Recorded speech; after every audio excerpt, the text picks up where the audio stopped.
اس فرشتے نے تولا فَوَزَنْتُهُمْ تو میں 10 لوگوں پر بھاری پڑ گیا. پھر کہتے ہیں اس فرشتے نے کہا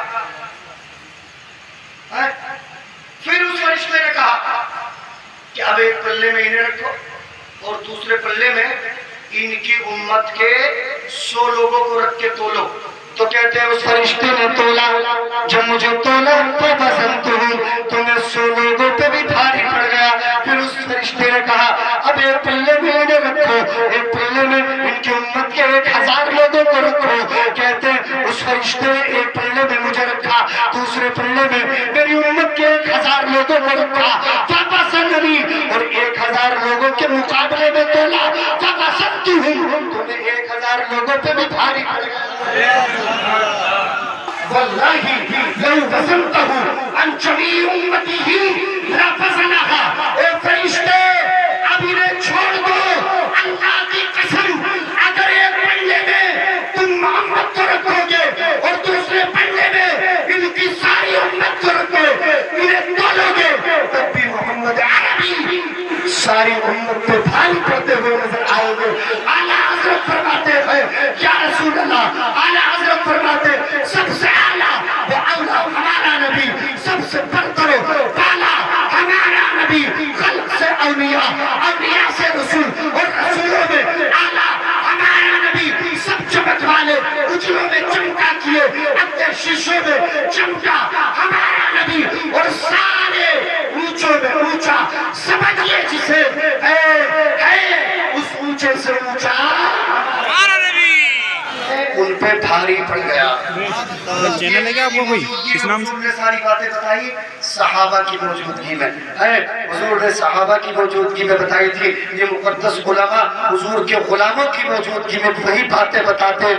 تو ثابت ہو گیا کہ میلاد مصطفیٰ یہ بدعت نہیں بلکہ اس حدیث رسول کی روشنی میں مطابق سنت ہے. ہم نیا تیرے زبان میں کہیں گے, کیا کہیں گے؟ حشر تک ڈالیں گے ہم پیدائش مولا کی دھوم, تم میں جب تک دم ہے ذکر ان کا سناتے جائیں گے.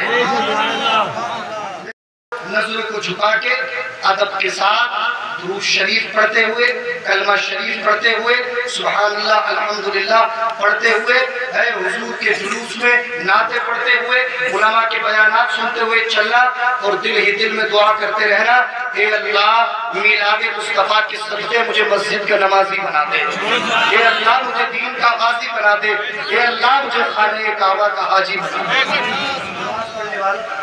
اے اللہ مجھے حضور کے در کی خیرات عطا فرما. وہ اپنی بہن بیٹیوں کو یہ تاکید کرنا کہ وہ جو ہے نا چھتوں پہ روڈوں کے کنارے بے پردہ کھڑی نہ ہو, کیونکہ ہماری بیٹیاں ہماری عزتیں ہیں, ہمارے گھروں کی شان ہے. اور حضور علیہ السلام نے پردے کا حکم دیا, اللہ نے پردے کا حکم دیا. تو حضور کے میلاد میں ہماری بیٹی بے پردہ نہیں ہونا چاہیے, بلکہ انہیں درس دو کہ تم مصطفیٰ جان رحمت کی امتیہ ہو.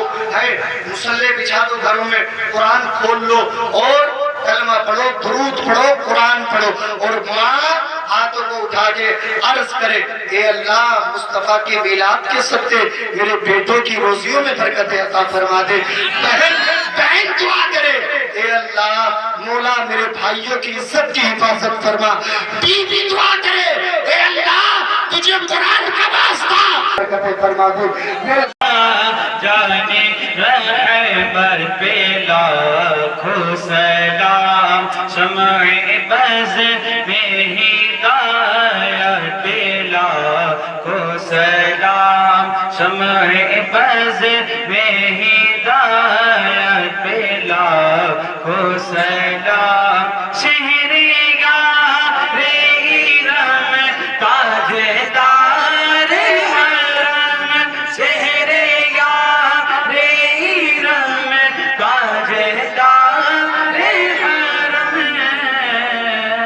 نوبہار شفاعت پہ لاکھوں سلام, نوبہار شفاعت پہ لاکھوں سلام.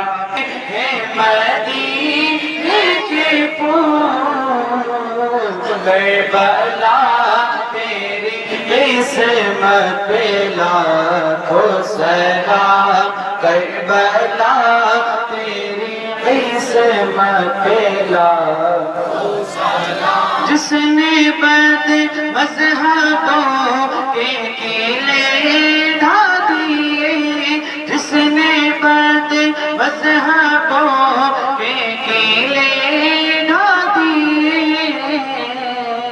ہمت اعلیٰ حضرت پہ لاکھوں سلام۔ پروردگار عالم بعد عشاء سے اب تک تیرا تیرے محبوب صلی اللہ علیہ وسلم کا ذکر ہوا، ذکر پاک میں واضح و نصیحت ہوا، نعت و مناقب پڑھے گئے، قرآنی آیات احادیث طیبہ کریمہ پڑھی گئی۔ اللہ سب کو اغلاط سے پاک فرما کر اپنی بارگاہ میں قبول فرما۔ یا اللہ اس کا ثواب نور احمد مصطفیٰ محمد عربی مصطفیٰ صلی اللہ علیہ وسلم کی روح پاک کو پیش قبول فرما۔ یا اللہ پروردگار دو عالم اس محفل مقدس کو اپنی بارگاہ میں قبول فرما لے۔ کیا نام ہے آپ کا اور کہاں سے آئے ہیں؟ جی میرا نام سعید احمد مصباحی ہے، میں ابھی شہر رودرپور وارڈ نمبر 20 محلہ بھوت بنگلہ سے آیا ہوں، وہیں ایک مسجد میں اور مدرسے میں خدمات انجام دیتا ہوں۔ دیکھیے میری اپنے مسلم بھائیوں سے یہی گزارش ہے کہ حضور صدر عالم صلی اللہ تعالیٰ علیہ وسلم جو پوری دنیا کے لیے رحمت بن کے آئی، ان کے یوم میلاد کو بھرپور خوشیوں کے ساتھ پورے ادب کے ساتھ منائیں، اور اس طریقے سے منائیں کہ امن و امان برقرار رہے، کوئی بھی ایسا ایکشن نہ کرے، کوئی بھی ایسا کام نہ کرے کہ جس سے جو ہے کسی کو تکلیف ہو، کیونکہ ہمارے نبی صلی اللہ تعالیٰ علیہ وسلم ساری کائنات کے لیے اور ساری دنیا کے لیے رحمت بن کے آئے ہیں، اور انہوں نے امن و امان، امن و شانتی کا پیغام دیا۔ مصطفیٰ جان کریم سرور عالم صلی اللہ تعالیٰ علیہ وسلم نے ارشاد فرمایا ہے کہ سب سے بڑھیا آدمی وہ ہے، حدیث کا ٹکڑا ہے، خیر الناس من ینفع الناس، کہ سب سے بڑھیا آدمی وہ ہے جو دوسروں کو فائدہ پہنچائے۔ تو ہمیں ایسے کام کرنا ہے یوم میلاد کے موقع پہ کہ جس سے ہم اپنے حضور سرور عالم صلی اللہ علیہ وسلم کے لیے خوشیوں کا اظہار بھی کرتے رہیں، اور ہماری ذات سے دوسروں کو فائدہ بھی پہنچتا رہے، اور امن و امان بھی برقرار رہے۔